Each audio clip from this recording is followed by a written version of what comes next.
AM news కి స్వాగతం. నంద్యాల జిల్లా శిర్వెల్ల మండలం ఎర్రగుంట్ల గ్రామంలో గంగుల ముఖ్య అనుచరుడు, కాపు సామాజిక నేత, కళామతల్లి ముద్దుబిడ్డ, సీనియర్ రాజకీయ నేత ఎదుర్ల నాగేశ్వరరావు ఆధ్వర్యంలో సుమారు 300 కుటుంబాలు తెలుగుదేశం పార్టీ తీర్థం పుచ్చుకున్నాయి. దాంతో వైఎస్ఆర్ కాంగ్రెస్ పార్టీకి కంచుకోటలా ఉన్న ఎర్రగుంట్ల గ్రామంలో భారీ బీటలు ఏర్పడ్డాయి.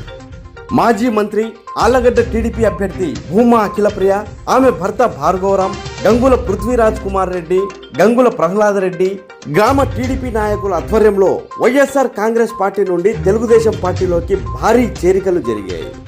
సుమారు 30 సంవత్సరాలకు పైగా గంగులకు ముఖ్య అనుచరుడిగా ఉంటూ శిర్వెల్ల మండలంతో పాటు ఆళ్లగడ్డ నియోజకవర్గంలోని ఆయా గ్రామాలలో మంచి ప్రజా సంబంధాలు కలిగిన కళాకారునిగా, కాపు సామాజిక నేతగా మంచి పేరు ప్రఖ్యాతలు గడించిన ఎదుర్ల నాగేశ్వరరావు నేడు తెలుగుదేశం పార్టీలో చేరడం వల్ల ఎర్రగుంట్ల మేజర్ పంచాయతీ గ్రామంలో వైసీపీకి భారీ గండి పడింది.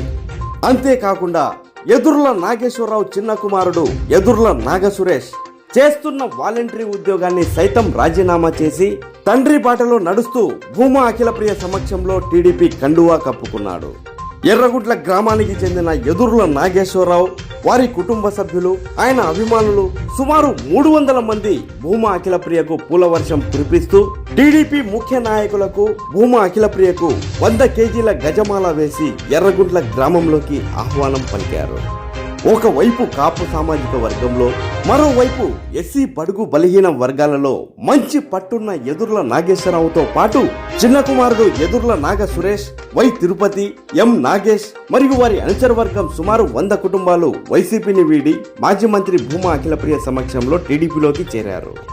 అనంతరం ఎర్రగుంట్ల గ్రామానికి చెందిన ఎంఆర్పీఎస్ నాయకుడు బాలస్వామి, ఎస్సీ కాలనీలోని సుమారు 100 కుటుంబాలు మరియు మఠం బావి వీధికి చెందిన 100 కుటుంబాలు టీడీపీ నాయకుడు ఎదుర్ల నాగేశ్వరరావు సమక్షంలో వైసీపీని వీడి టీడీపీలోకి చేరారు.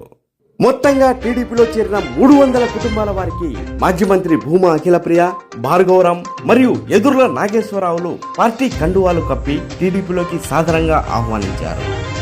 ఈ సందర్భంగా మాజీ మంత్రి భూమా అఖిలప్రియ మాట్లాడుతూ వచ్చే ఎన్నికల్లో తెలుగుదేశం పార్టీ గెలుపునకు పార్టీ నాయకులు, కార్యకర్తలు కృషి చేయాలని, ఎర్రగుంట్ల గ్రామంలో బెదిరింపు వల్ల వలసలు చేరికలు ఆగిపోవని, రాబోయేది తెలుగుదేశం ప్రభుత్వమేనని, వీరంతా గతంలో వైఎస్ఆర్ కాంగ్రెస్ పార్టీలో ఉన్నారని, వైకాపా ప్రభుత్వం తీరుతో విసిగిపోయారని అన్నారు. తెలుగుదేశం పార్టీలోకి వస్తున్న నాయకులకు, కార్యకర్తలకు, అభిమానులకు గౌరవం, నాయకత్వం పుష్కలంగా ఉంటాయని భూమా అఖిలప్రియ హామీ ఇచ్చారు. తెలుగుదేశం పార్టీని అధికారంలోకి తీసుకుని వచ్చేందుకు ప్రతి ఒక్కరూ సైనికుల్లా కృషి చేసి అందరినీ కలుపుకొని పోతూ కష్టపడి పనిచేయాలని భూమా అఖిలప్రియ సూచించారు. ఈ కార్యక్రమంలో మండల TDP convener Katamreddy Srikanth Reddy, MPTC Kamatam Jayaram Reddy, మాజీ సర్పంచ్ పుల్లారెడ్డి, సత్తారు లక్ష్మీరెడ్డి, కమతం లక్ష్మీరెడ్డి, దొమ్మర మురళి, యామ గుర్రప్ప, రామ, గుంబ్రమాన్ దిన్నె మోహన్ రెడ్డి, ఆళ్ల నాగ శ్రీనివాసులు మరియు తెలుగుదేశం పార్టీ సీనియర్ నాయకులు, భూమా అభిమానులు, కార్యకర్తలు తదితరులు పాల్గొన్నారు.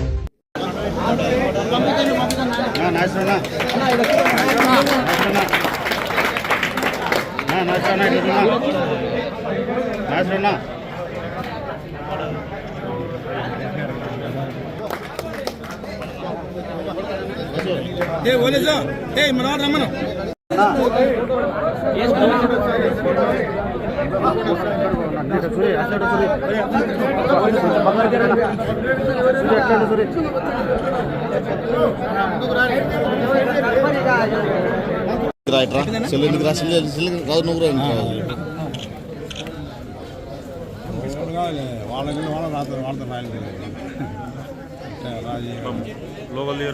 మీరు తీసుకోపోయి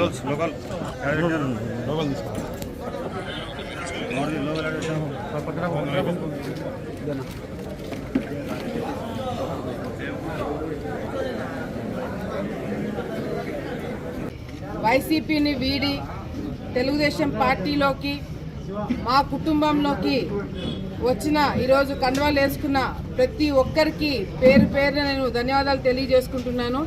మీ అందరికి కూడా పార్టీలోకి స్వాగతం పలుకుతూ, మరి ఏదైతే ఈరోజు ఒక మార్పు కావాలి, తెలుగుదేశం పార్టీ వస్తే మా నాయకత్వం కింద మంచి జరుగుతుంది, ఈరోజు ఆలగడ్డలో ఏదైతే రౌడీయిజం గూండాయిజము పెరుగుతుందో అది తగ్గడానికి అన్ని విధాలుగా మేమైతేనే కరెక్ట్ వ్యక్తులని నమ్మి మళ్ళీ చంద్రబాబు నాయుడు గారు పార్టీ మీద నమ్మకంతో ఈరోజు భారీ ఎత్తున ప్రతి ఒక్క గ్రామంలో మార్పు వచ్చి ఈరోజు అందరు కూడా పార్టీ మారుతున్నారు. నిన్నటికి నిన్న జగన్మోహన్ రెడ్డి గారు ఇదే ఎర్రగుంట్ల గ్రామంకి రైతులతో ముఖాముఖి అనే కార్యక్రమం పెడితే ఆ కార్యక్రమంకి రైతులు వస్తేనే రైతులను అడ్డుకోవడం జరుగుతుంది. కేవలం వైసీపీ నాయకులు తప్ప అక్కడ సామాన్య రైతులు కూడా మాట్లాడలేని పరిస్థితి ఈరోజు జగన్మోహన్ రెడ్డి ప్రోగ్రాంలో చూసినాం. జగన్మోహన్ రెడ్డి గారు 2 సంవత్సరాల క్రితము ఇదే ఆలగడ్డకు వచ్చి రైతులకు సంబంధించిన ప్రోగ్రాంలో మాట్లాడుతూ మరి 100 కోట్ల రూపాయలు ఆలగడ్డకి శాంక్షన్ చేసేసాను అని చాలా గొప్పగా చెప్పినాడు. ఈ రెండు సంవత్సరాల తర్వాత జగన్మోహన్ రెడ్డి గారు మళ్ళీ వచ్చినారు. వచ్చిన తర్వాత 100 కోట్లు కాదు కదా, 1 కోటి కూడా ఆలగడ్డకి ఇవ్వలేని పరిస్థితి. కేవలం బిల్డప్ ఇవ్వడమే తప్ప ఈ ప్రభుత్వము చేసింది ఏమీ లేదు అని చెప్పి కూడా చాలా స్పష్టంగా అర్థమవుతుంది. నిన్నటికి నిన్న రైతుల మీద చేయి చేసుకుంటే రైతులను తీసుకుపోయి నేను స్టేషన్ కాడ కేసు పెట్టిస్తే ఆ వ్యక్తిని తీసుకుపోయి ఎరుగుడునెల్లో కూర్చోబెట్టి కేసు కూడా మాఫీ చేయించారు వాళ్ళని బెదిరించి. చాలా సంతోషం. మీరు దీనికి మించి ఎక్కువ చేయలేరు. బెదిరించుకోవడాలు, పోలీస్ డిపార్ట్మెంట్ వాడుకోవాలి, ఇది తప్ప మీరు ఏమీ చేయలేరు. ఈ రోజు కూడా కొంతమంది జాయిన్ అయ్యే వాళ్ళని భయపడించినారంట. ఎన్ని రోజులు భయపడిస్తారు? ఈ రోజు భయపడతారు, రేపు భయపడతారు. వాళ్ళు వేసే ఓటైతే మీరు చూడలేరు కదా. మీకు పడాల్సిన దెబ్బ తప్పకుండా పడతాదని చెప్పి కూడా సందర్భంగా వైసీపీ నాయకులకి మేము హెచ్చరిస్తున్నాం. అంతేకాకుండా ఈరోజు మరి నాగేశ్వరరావు గారు, నాగేశం, సద్దాం, తిరుపతి వీళ్ళందరూ కూడా దాదాపుగా ఒక 100 కుటుంబాలు ఈరోజు తెలుగుదేశం పార్టీలోకి రావడం జరిగింది. మరి వీళ్ళందరూ కూడా గతంలో వీళ్ళ కుటుంబానికి సేవలు చేసిన వాళ్ళే, వైసీపీ పార్టీకి సేవ చేసిన వాళ్ళే. ఎందుకు ఇంత పెద్ద స్థాయిలో వీళ్ళని వీడి మా దగ్గరకు వస్తున్నారు అనేది ప్రజలు కూడా ఆలోచించుకోవాల్సిన అవసరం ఎంతైనా ఉంది. ఈరోజు వాళ్ళు చేసే అరాచకాలు, వాళ్ళు చేసే ఘోరాలు భరించలేక వాళ్ళు ఉంటే ఒక్కసారి అధికారంలోకి వస్తే ఏ విధంగా ఉంటుందో చూశారు కాబట్టి వాళ్ళ నాయకత్వం వద్దనుకొని ఈరోజు మా దగ్గరికి రావడం జరుగుతుంది. ఈ అబ్బాయి వాలంటీర్గా పనిచేస్తున్నాడు. వాలంటీర్కి రాజీనామా చేసి గర్వంగా ఈరోజు కండవ కప్పుకొని తెలుగుదేశం పార్టీలోకి వచ్చినందుకు ఆ అబ్బాయికి మనస్ఫూర్తిగా నేను ధన్యవాదాలు తెలియజేసుకుంటానని చెప్పి కూడా సందర్భంగా తెలియజేసుకుంటున్నాను. అంతేకాకుండా ఏదైతే తప్పుడు ప్రచారాలు, వాలంటీర్లు చాలా మంది తప్పుదావ పట్టించి, యువతను తప్పుదావ పట్టించి వాలంటీర్లు తెలుగుదేశం పార్టీ వస్తే తీసేస్తామని చెప్పి తప్పుడు ప్రచారం చేస్తున్నారు. తెలుగుదేశం పార్టీ వచ్చిన తర్వాత వాలంటీర్లు మేము తీసేయము. చాలా స్పష్టంగా మీరు అందరూ కూడా తెలుసుకోండి. వాలంటీర్లు మేము తీసేయము. మీకు ఇచ్చే జీతాల కన్నా ఇంకా ఎక్కువ జీతం చంద్రబాబు నాయుడు గారు ఇస్తారు. ఈ ప్రభుత్వము, ఈ జగన్మోహన్ రెడ్డి గారు మీకు మాయమాటలు చెప్పి మిమ్మల్ని ప్రభుత్వంలోకి తీసుకుంటాము, మీ జీతాలు పెంచుతామని చాలా మాయమాటలు చెప్పినారు. కానీ చేయలేదు. ఎన్నికల కోడ్ వచ్చేసింది, ఇప్పుడు ఏమి చేయలేరు వాళ్ళు. రేపు పొద్దున ఎన్నికలు అయిపోయిన తర్వాత వాలంటీర్లందరికీ జీతాలు పెంచిచ్చే బాధ్యత మాది. అంతేకాకుండా మీ మీద ఏదైతే పని ఒత్తిడి ఉందో అది కూడా తగ్గుతుంది. మీరు చేసే పని ఒక ఆర్గనైజ్డ్, ఒక ప్రక్రియ ప్రకారం జరిగేటట్టుగా కూడా మీకు ఏర్పాటు చేయడం జరుగుతుంది. ప్రభుత్వం తరపు నుంచి ఏమైనా వస్తే అవన్నీ కూడా మీకు వచ్చేటట్టుగా కూడా చేయడానికి వీలుంటుంది. ఇవన్నీ కూడా చంద్రబాబు నాయుడు గారి ప్రభుత్వం వస్తే జరుగుతుంది. తప్పుడు మాటలు నమ్మకండి. కాకపోతే ఎవరైనా సరిగ్గా ఉద్యోగం చేయకపోయినా, ఎవరైనా బెదిరించే కార్యక్రమాలు చేస్తే వాళ్ళ మీద యాక్షన్ తీసుకోవడం ఉంటుందే తప్ప వాలంటీర్ల ఉద్యోగాలకి డోకా లేదని చెప్పి మరొకసారి స్పష్టంగా మీకు అందరు కూడా తెలియజేసుకుంటున్నాను. ఇప్పుడు ఎన్నికల కోడ్ ఉంది. ఎన్నికల కోడ్ ఉన్నప్పుడు వాలంటీర్లు ప్రచారాలు చేయకూడదు. వాలంటీర్లే కాదు, ఉద్యోగస్తులు ఎవరు కూడా ప్రచారాలు చేయకూడదు. ఎమ్మెల్యే పక్కన ఉండకూడదు. ఎటువంటి ప్రోగ్రాంలో మీరు పార్టిసిపేట్ చేయకూడదని చెప్పి కూడా వాలంటీర్లు అందరూ కూడా తెలియజేసుకుంటున్నాం. తప్పకుండా యువతకి భవిష్యత్తు ఉండాలంటే మళ్ళీ మేము రావాలా, ఈ ప్రాంతంలో ఉద్యోగాలు రావాలంటే మళ్ళీ మేము రావాలా. తప్పకుండా అది జరుగుతుంది. వాళ్ళకి ఏదైతే ఇన్ని రోజులు రౌడీజం గూండాయిజం చేశారో, నిన్నటికి నిన్న ఎర్రగుంటలో ఏ విధంగా వాళ్ళు వివరించిన తీరు చూస్తుంటే చాలా బాధాకరంగా అనిపిస్తుంది. అసలు గంగుల ప్రభాకర్ రెడ్డి గారు స్టేజ్ మీద లేకుండా కింద కారులో కూర్చొని ఏం చేస్తున్నాడు అనేది కూడా ఎవరికి అర్థం కావట్లేదు.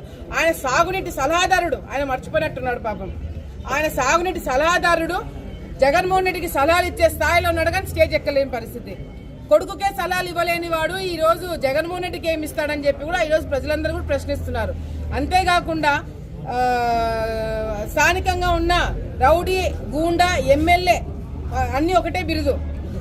ఏదైతే గంగుల బ్రిజేందర్ రెడ్డి ఉన్నాడో ఆయన తల్లి ఇద్దరు కలిసి నా మీద ఏదో ప్రెస్ మీట్ పెట్టినారు, ఇంకా చూడలేదు.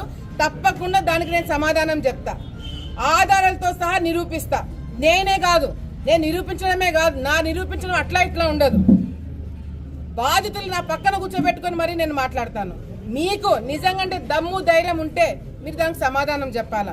ఎందుకంటే ఈరోజు మీరు దేవుణ్ణి కూడా వాడుకుంటున్నారు.